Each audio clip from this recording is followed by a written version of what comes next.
My name is Anjona. I'm from Northamptonshire Rights and Equality Council. I'm Chief Executive. I work for Northamptonshire Rights and Equality Council. It's a real privilege to work here.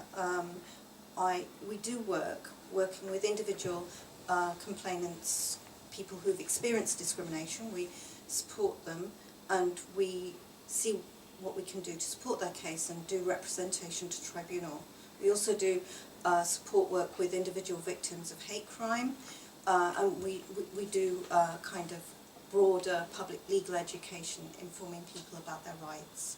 I think through our work, I think there's quite a lot of evidence that a number of individuals that have suffered quite extreme discrimination have managed to get justice through a legal route, and also in terms of victims of victims of hate crime. I think a number of them, we've been able to stop the hate crime taking place and get a resolution that they're happy and comfortable with. Okay.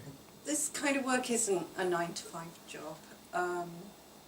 It does mean that I have to respond quite a lot when things happen. I mean, I think in particular when there have been things that have been badged as, for instance, racially motivated murders.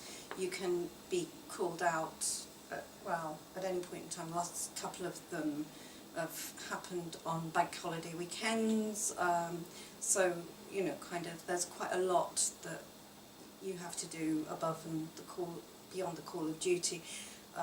Similarly with things like far-right monitoring, when far-right activity has taken place locally, often it will be out of hours where you're having to swing into action fairly quickly.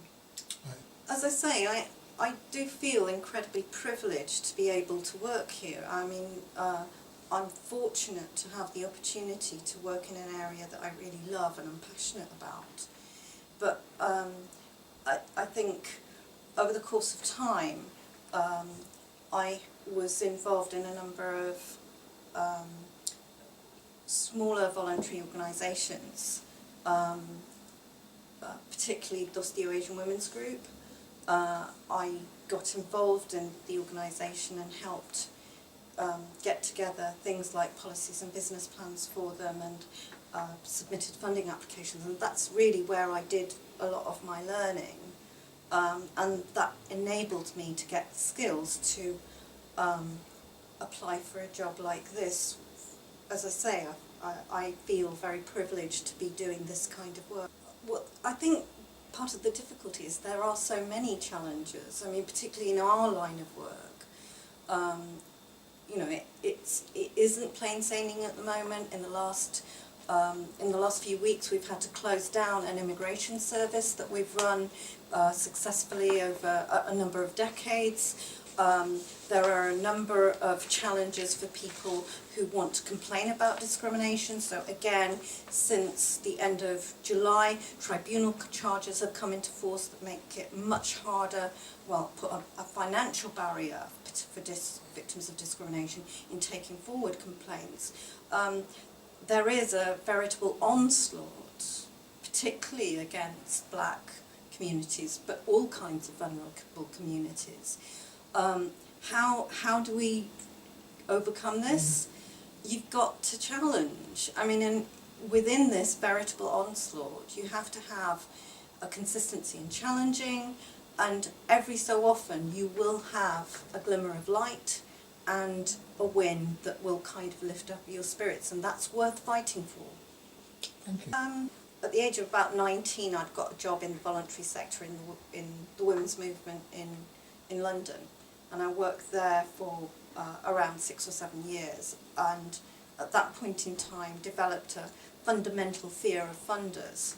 So when I did get back into work in this country, I then committed myself to actually kind of overcoming that fear by getting involved in an environment where I could gain skills about how to apply for funding, and developing organisations, and trying to take control over my own destiny.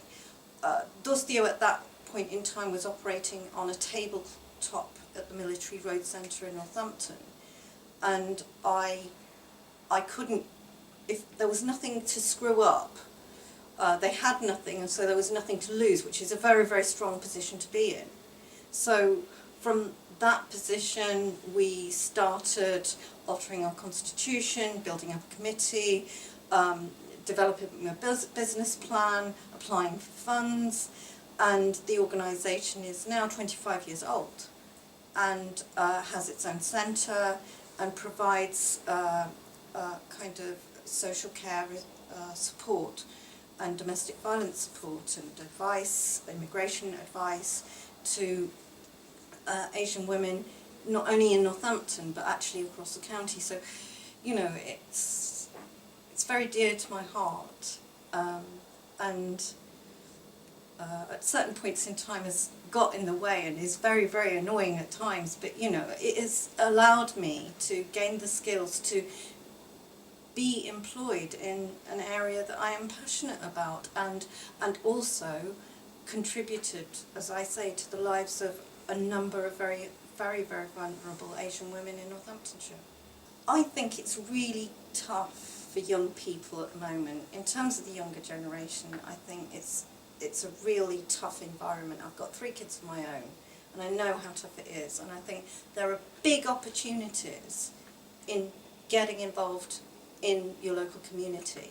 There's opportunities to learn, there's opportunities to gain skills, and there's opportunities to have an incredible amount of fun.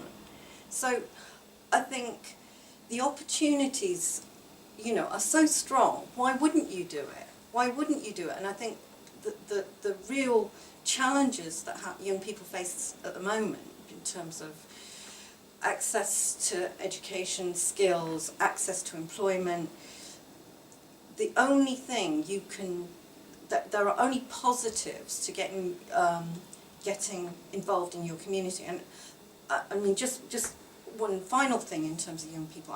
I'm aghast at the number of young people who don't have networks outside their immediate family. And getting involved in your community gives you access to a whole load of social networks that mean that you're better placed to do better in whatever you do, in whatever life throws at you. So yeah, the opportunity is immense. Go get it, grasp it, seize the day.